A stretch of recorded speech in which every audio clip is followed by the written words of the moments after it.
Hi there, who are you? I'm Jeff Bezos. And what is your claim to fame? I'm the founder of Amazon.com. Where did you get an idea for Amazon.com? Well, 3 years ago, I was in New York City working for a quantitative hedge fund when I came across the startling statistic that web usage was growing at 2,300% a year. So I decided I would try and find a business plan that made sense in the context of that growth. And I picked books as the first best product to sell online, after making a list of like 20 different products that you might be able to sell.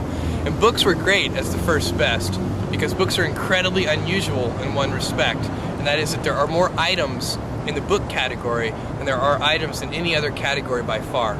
Music is number 2. There are about 200,000 active music CDs at any given time. But in the book space, there are more than 3 million different books worldwide active and in print at any given time across all languages. More than 1.5 million in English alone. So when you have that many items, you can literally build a store online that couldn't exist any other way. And that's important right now because the web is still an infant technology. Basically right now, if you can do things using a more traditional method, you probably should do them using the more traditional method. What kind of inventory do you keep? We inventory the best-selling books. At any given time, we're inventorying in our own warehouse only a couple of thousand titles.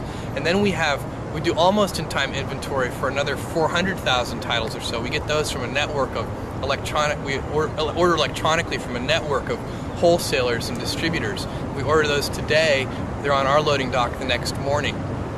Then for another 1.1 million titles, we get those directly from 20,000 different publishers, and those can take a couple of weeks to get. And then there are 1 million out-of-print books in our catalog. We have a catalog of 2.5 million books altogether. Those 1 million out-of-print books, some of them we can get and some of them we can't, but we find them if we can, and then we ship them to our customers. We do kind of a search on those. What's almost-in-time inventory? Almost-in-time inventory is the phrase we use to describe a whole selection of books that we offer. It's basically the things that are, below the 2,000th best-selling book up to the 400,000th best-selling book. Those are titles that we can get from a network of more than a dozen different wholesalers. So if a customer orders a book from us today, we order that book from our wholesalers today, and that book shows up on our loading dock the next morning. And then we can ship it to the customer.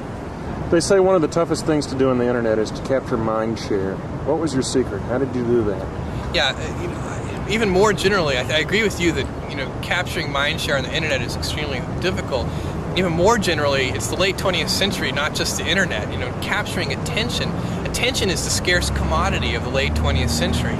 And one of the ways that you can do that, and it's the way that we did it, was by doing something new and innovative for the first time that actually has real value for the customer.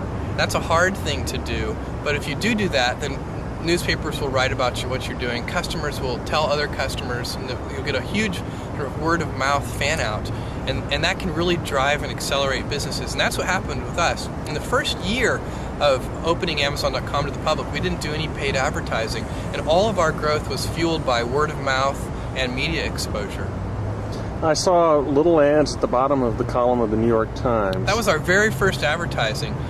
We don't do that anymore, but at the very beginning, we did little tiny ads at the bottom of the front page of the New York Times. I thought that was very clever. It's sort of using a URL as a macro, because I read... That it expands. We're a bookstore, click here. Right. That's a great way to think of it. And it worked very well, apparently. I don't know, the problem with that kind of advertising is it's extremely difficult to track. Put a different URL for every... That's the problem, is that you want people to start to learn your URL, so you don't want to actually use a different one. And it's very easy. One of the great things about online ads, we do advertising today in maybe 40 different, on different websites. We do banner ads.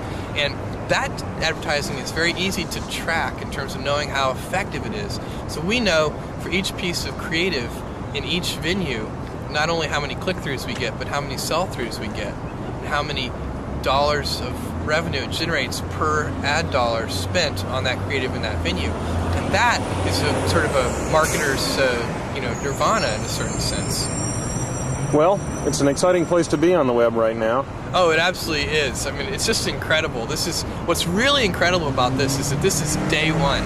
This is the very beginning. This is the Kitty Hawk stage of electronic commerce. We're moving forward in so many different areas, and lots of different companies are as well. And the late 20th century is just a great time to be alive. You know, we're going to find out that I think a millennia from now, people are going to look back and say, wow, the late 20th century was really a great time to be alive on this planet.